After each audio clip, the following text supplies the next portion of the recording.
Assalamualaikum warahmatullahi wabarakatuh.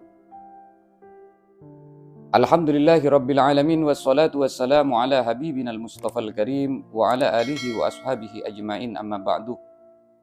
Saudaraku sekalian yang dirahmati oleh Allah, kali ini coba kita membahas sesuatu hal yang sedang viral beberapa hari ini, dan beberapa admin menanyakan bagaimana caranya agar supaya ke depan tidak terjadi hal yang semacam ini. Coba kita buka Al-Quranul Karim. Allah berfirman di sana, Az-zani az-zaniyatu waz-zani fajlidu. Di sana Allah mengutamakan kalimat az-zaniyat, seorang perempuan yang berzina. Tetapi kita coba kaji atau fikir, adapun di dalam urusan mencuri, Allah di dalam Al-Quran berfirman asy-syariq wasyariqat. Dia mengutamakan pencuri itu kalau laki-laki. Jadi ada perbedaan di sini. Adapun urusan berzina, itu Allah berfirman az-zaniyah, perempuan yang berzina. Jadi diletakkan di awal kalimat Allah. Kenapa? Karena ada sebagian ulama yang mengatakan bahwasanya sebagai penyebab dalam ayat ini menjadi bukti bahwasanya perempuan menjadi subjek dalam masalah perzinahan. Kenapa? Karena perempuan tidak bisa menjaga auratnya. Itu sebagian ulama mengatakan seperti itu. Jadi memancing gairah seorang laki-laki. Adapun sebagian ulama seperti Muhammad Syahrur, beliau tidak sepakat sekali ketika dengan membahas bahwasanya semuanya itu gara-gara seorang wanita sehingga terjadi sebuah perzinahan. Itu tidak sepakat. Kenapa? Karena ketika kita mengingat dengan sejarah, kata beliau, di zaman dahulu memang budak-budak ini dijual, ada mucikarinya dijual. Di zaman jahiliyah itu ada mucikarinya dijual.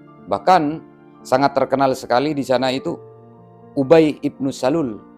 Itu adalah seorang majikan yang biasa menjual budak-budak itu. Jadi budak-budak itu di zaman dahulu, di zaman jahiliyah itu dijual. Macam sekarang orang jual rompai, kata orang Kalimantan tuh jual rompai, atau jual kue kata orang Jawa. Bila bahasanya ketika datang ke rumah-rumah dia menjual kue atau rompai, dia ketok pintunya, Assalamualaikum. Beli enggak bu? Beli enggak pak? Beli enggak bang? Katanya kan. Jadi budak di zaman dahulu, wanita di zaman dahulu dijual oleh Ubay ibnu Salul ini. Inilah yang menjadi penyebab Muhammad Syahrur ini tidak sepakat dengan bahwasanya seluruh kejadian perzinahan ini yang dijadikan subjek penyebab itu adalah seorang perempuan. Karena mengingat dengan sejarah seperti ini, ada penjualan budak-budak dari zaman dahulu itu yang dimotori dengan seorang laki-laki, terutama Ubay bin Salul ini. Dijual, dijajakkan itu budak-budak di zaman dahulu. Lah sementara kalau kita melihat terjadinya hal yang semacam ini yang lagi viral ini, sebenarnya kalau kita kaji, orang ketika melihat itu siapa sih sebenarnya? Ketika anak sudah menjadi istri kita atau seorang laki-laki, maka seorang mertua perempuan itu adalah orang tua kita. Dan ketika kita tahu, ketika kita sadar bahwasannya mertua kita itu adalah orang tua kita, tentunya dia akan punya sifat malu. Dan tidak mungkin untuk melakukan hal yang semacam ini. Sebab sebaliknya seperti itu, seorang mertua perempuan ketika sadar bahwasanya itu menantu kita, bahkan seorang suami dari anak kita, tidak mungkin akan melakukan hal yang semacam itu. Maka sifat malu dari kedua orang itu dicabut oleh Allah sehingga imannya hilang. Terkadang iman dicabut oleh Allah sehingga malunya hilang. Terkadang sebaliknya, kadang mertua yang laki-laki tidak tahu bahwasanya seorang istri dari anak kita, menantu kita itu juga anak kita ketika sudah menjadi istri anak kita. Melakukan yang semacam itu karena imannya sudah dicabut oleh Allah. Ketika iman dicabut, maka malu pun akan hilang. Maka dia tidak punya perasaan malu. Apa yang dilakukan seorang seperti itu terhadap menantunya atau seorang menantu terhadap mertua tidak akan punya perasaan malu. Karena Allah sudah mencabut keimanannya. Ketika iman dicabut oleh Allah, maka malu akan hilang. Maka dikatakan, al-haya wal iman kurina jami'an. Fa'idha rufi'a ahaduhuma al-akhir. Ketika dicabut salah satu di antara iman, haya dan iman, malu dan iman ini senantiasa bersama. Ini senantiasa bersama, tidak akan pernah berpisah. Kenapa? Karena salah satu ketika ini dipisah, maka akan terjadi hal-hal yang dilarang oleh Allah, yang akan dilarang oleh Allah akan dikerjakan. Satu contohnya seperti yang dilakukan yang tengah viral ini. Karena iman dicabut oleh Allah, maka malu akan hilang. Dia tidak tahu itu siapa itu mertua, dari mertua siapa itu menantu. Sebaliknya ketika malu dicabut, maka imannya akan hilang. Karena dicabut malunya oleh Allah, dia tidak punya malu, maka iman akan hilang. Dan dia tidak akan pernah berpikir itu siapa. Maka saudaraku sekalian, ketika orang sudah mempunyai rasa malu, maka iman, dia mempunyai iman. Ketika manusia tidak punya iman, maka dia tidak akan punya iman. Maka diriwayatkan oleh Imam Al-Bukhari, Imam Muslim, dan Imam At-Tirmidzi, diceritakan bahwa penghuni neraka terbanyak itu ketika Rasulullah Mi'raj, katanya itu adalah seorang wanita. Maka Rasulullah SAW mengatakan, waqtu ala babin nar, di waktu Rasulullah saya Muhammad, di waktu saya di pintu surga, melihat pintu neraka, ketika saya melihat pintu neraka, saya ada di depan pintu neraka itu, faida ammatum man dakhalahan nisa, ternyata kebanyakan orang yang menghuni neraka itu adalah orang. Bahkan disebutkan di dalam riwayat lain, Abu Sa'id Al-Khudri yang menyaksikan sendiri bahwasanya Rasulullah SAW tengah berkumpul. Di waktu itu ada kaum wanita sahabiah, sahabat perempuan-perempuan tengah berkumpul. Maka Rasulullah di tengah kumpulnya sahabiah ini, sahabat perempuan ini, Rasulullah mengatakan kepada wanita-wanita itu, apa kata Rasulullah? Ini yang menjadi saksi ini Abu Sa'id Al-Khudri, melihat sendiri dan mendengarkan sendiri bahwasanya Rasulullah mengatakan, ya ma'syaron nisa, katanya,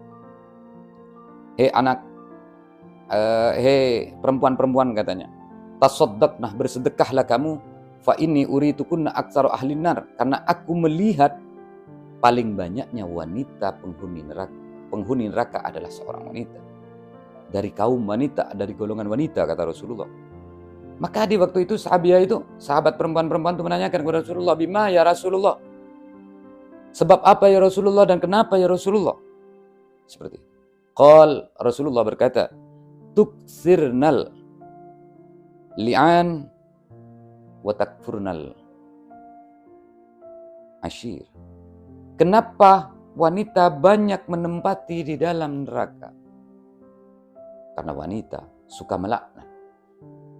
Banyak melaknat seorang suaminya. Banyak tidak merasa bersyukur atas apa yang telah diusahakan oleh suaminya. Usaha suami tidak ada harganya bagi seorang wanita. Suami sudah berusaha semaksimal mungkin untuk bisa menafkahi seorang istrinya.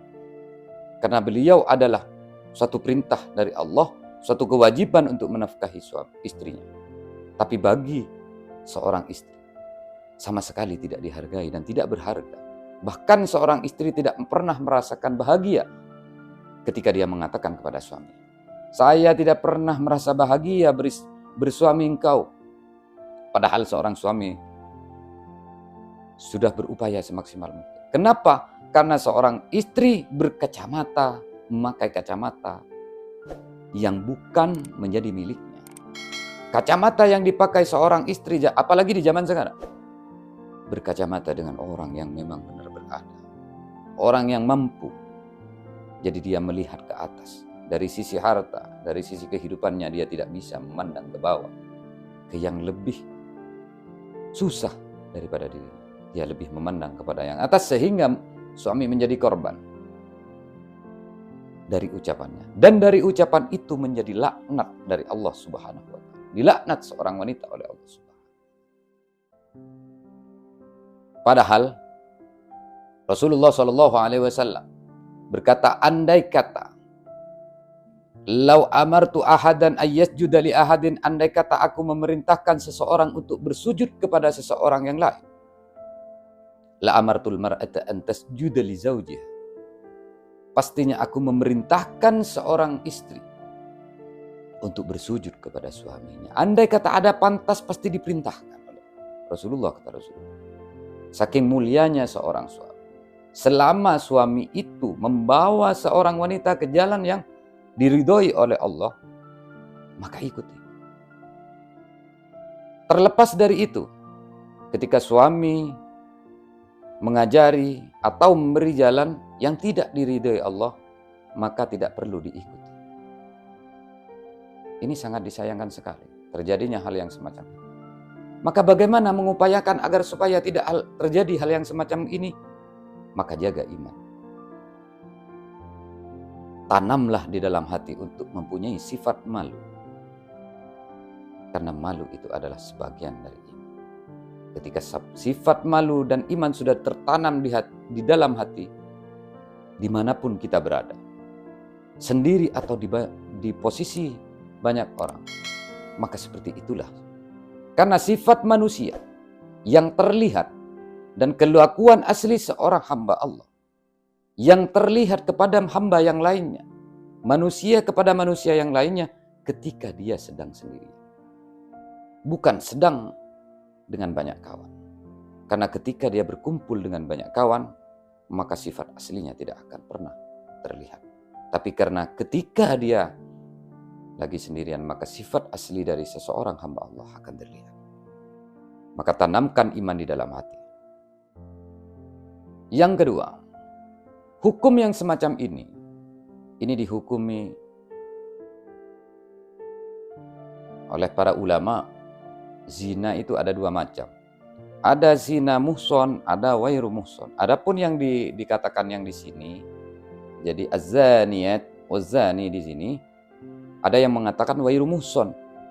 Wairu muhson itu seorang perempuan yang belum punya suami, seorang laki-laki yang belum punya istri.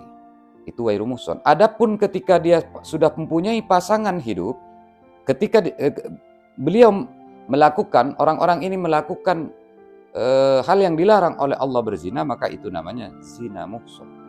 Zina yang hukumnya sangat berat sekali. Kalau zina yang ada disebutkan di dalam Al-Quran tadi, fajlidu kulla wahidin minhuma mi'ata jaldah. Jadi 100 kali jilid, 100 kali cambuk itu untuk wanita yang belum punya suami dan seorang laki-laki yang belum punya istri. Adapun yang muhson, yang sudah sama punya istri dan punya suami, maka itu lebih kepada dihukumi oleh para ulama dibunuh. Sangat ekstremis sekali hukumnya sebenarnya. Maka sebenarnya hukum ini agar supaya memberi hukum seberat ini, agar supaya hamba Allah berhati-hati tidak melakukan hal yang semacam ini. Agar berpikir, agar bisa ditanam di dalam hatinya itu keimanan. Maka kunci utama agar supaya tidak terjadi hal yang semacam ini, tanamkan iman di dalam hatimu, tanamkan rasa malu di dalam hatimu. Bertakwalah kepada Allah. Karena kita tidak bisa menyalahkan seorang perempuan aja.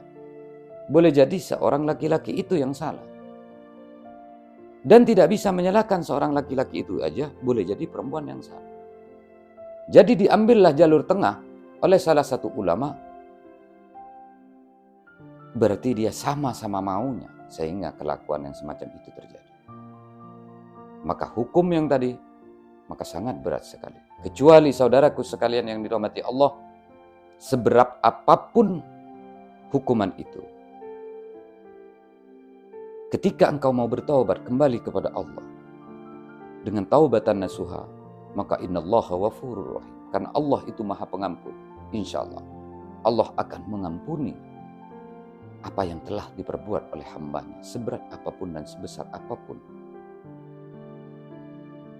kelakuan yang telah dikerjakan oleh hambanya, dosa terhadap Allah, melakukan hal-hal yang telah dilarang oleh Allah. Insya Allah ketika dia mau secepatnya kembali kepada Allah dan mau dengan bertaubat kepada Allah, insya Allah Allah akan mengabulkan taubatnya. Dan jangan coba-coba untuk mengulangi kembali. Ayyuhal ihwa rahimahum. Mungkin seperti ini yang dapat kami sampaikan, kurang lebihnya mohon maaf yang sebesar-besarnya. Hadanallahu wa iyyakum ajmain. Wassalamualaikum warahmatullahi wabarakatuh.